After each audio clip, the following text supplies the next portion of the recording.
யாத்திராகமம் 23 அதிகாரம்.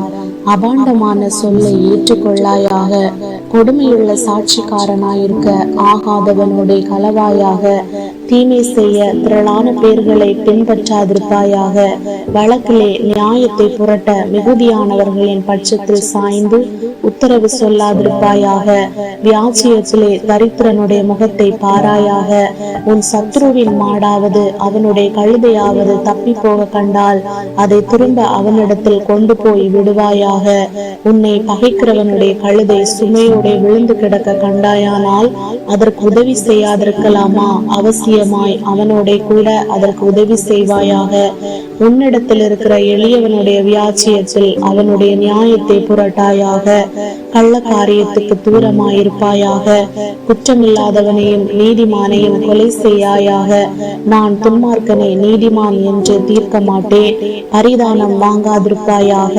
பரிதானம் பார்வையுள்ளவர்களை குருடாக்கி நீதிமான்களின் வார்த்தைகளை புரட்டும். அந்நியனை ஒடுக்காயாக. எகிப்து தேசத்தில் அந்நியர்களாயிருந்த நீங்கள் அந்நியனுடைய இருதயத்தை அறிந்திருக்கிறீர்களே. 6 வருஷம் நீ உன் நிலத்தில் பயிரிட்டு அதன் பலனை சேர்த்துக்கொள். 7ஆம் வருஷத்தில் உன் ஜனத்தில் உள்ள எளியவர்கள் புசிக்கவும் நீதியானதை வெளியின் ஜந்துக்கள் தின்னவும் அந்த நிலம் சும்மா கிடக்க விட்டு விடுவாயாக.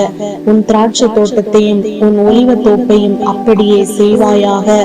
6 நாள் உன் வேலையை செய்து 7ஆம் நாளிலே உன் மாடும் உன் கழுதையும் இளைப்பாறவும் உன் அடிமை பெண்ணின் பிள்ளையும் அந்நியனும் இளைப்பாறவும் ஓய்ந்திருப்பாயாக. நான் உங்களுக்கு சொன்னவைகள் யாவற்றிலும் சாவதானமாயிருங்கள். அந்நிய தேவர்களின் பேரை சொல்ல வேண்டாம். அது உன் வாயிலிருந்து பிறக்க கேட்கப்படவும் வேண்டாம். வருஷத்தில் 3 தரம் எனக்கு பண்டிகை ஆசரிப்பாயாக. புளிப்பில்லா அப்ப பண்டிகையை கொண்டாடி நான் உனக்கு கட்டளையிட்டபடியே ஆபிப் மாதத்தின் குறித்த காலத்தில் 7 நாள் புளிப்பில்லா அப்பம் புசிப்பாயாக. அந்த மாதத்தில் எகிப்திலிருந்து புறப்பட்டாயே, என் சந்நிதியில் வெறுங்கையாய் வர வேண்டாம். நீ வயலில் விதைத்த உன் பயிர் வேலைகளின் முதற் பலனை செலுத்துகிற அறுப்பு கால பண்டிகையையும், வருஷ முடிவிலே நீ வயலில் உன் வேலைகளின் பலனை சேர்த்து தீர்ந்த போது சேர்ப்பு கால பண்டிகையையும் ஆசரிப்பாயாக. வருஷத்தில் 3 தரம் உன் ஆண் மக்கள் எல்லாரும் கர்த்தராகிய ஆண்டவருடைய சந்நிதியில் வர கடவர்கள். எனக்கு இடும் பலியின் இரத்தத்தை புளித்த மாவுடன் செலுத்த வேண்டாம். எனக்கு இடும் பலியின் கொழுப்பை விடியற்காலம் வரைக்கும் வைக்கவும் வேண்டாம். உன் நிலத்தில் முதல் விளைச்சல்களில் முதற் கனியை உன் தேவனாகிய கர்த்தருடைய ஆலயத்துக்கு கொண்டு வருவாயாக. வெள்ளாட்டுக்குட்டியை அதன் தாயின் பாலிலே சமைக்க வேண்டாம். வழியில் உன்னை காக்கிறதற்கும் நான் ஆயத்தம் பண்ணின ஸ்தானத்துக்கு உன்னை கொண்டு போய் சேர்க்கிறதற்கும் இதோ நான் ஒரு தூதனை உனக்கு முன்னே அனுப்புகிறேன். அவர் சமூகத்தில் எச்சரிக்கையாயிருந்து அவர் வாக்குக்கு செவி கொடு. அவரை கோபப்படுத்தாதே.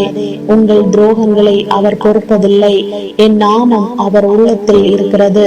நீ அவர் வாக்கை நன்றாய் கேட்டு நான் சொல்வதையெல்லாம் செய்வாயாக. நான் உன் சத்துருக்களுக்கு சத்துருவாயும் உன் விரோதிகளுக்கு விரோதியாயும் இருப்பேன். என் தூதனானவர் உனக்கு முன் சென்று எமோரியரும் ஏத்தியரும் பெருசியரும் கானானியரும் ஏவியரும் எபூசியரும் இருக்கிற இடத்துக்கு உன்னை நடத்தி கொண்டு போவார். அவர்களை நான் அதம் பண்ணுவேன். நீ அவர்களுடைய தேவர்களை பணிந்து கொள்ளாமலும் சேவியாமலும் அவர்கள் செய்கைகளின்படி செய்யாமலும் அவர்களை நிர்மூலம் பண்ணி அவர்களுடைய சிலைகளை உடைத்து போடுவாயாக. உங்கள் தேவனாகிய கர்த்தரையே சேவிக்க கடவீர்கள். அவர் உன் அப்பத்தையும் உன் தண்ணீரையும் ஆசீர்வதிப்பார். வியாதியை உன்னிலிருந்து விலக்குவேன். கர்ப்பம் விழுகிறதும் மலடும் உன் தேசத்தில் இருப்பதில்லை.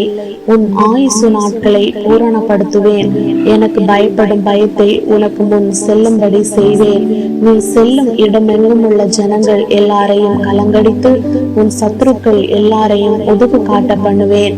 உன் முகத்திற்கு முன்னின்று ஏவியரையும் கானானியரையும் ஏத்தியரையும் துரத்திவிட குளவிகளை உனக்கு முன்னே அனுப்புவேன்.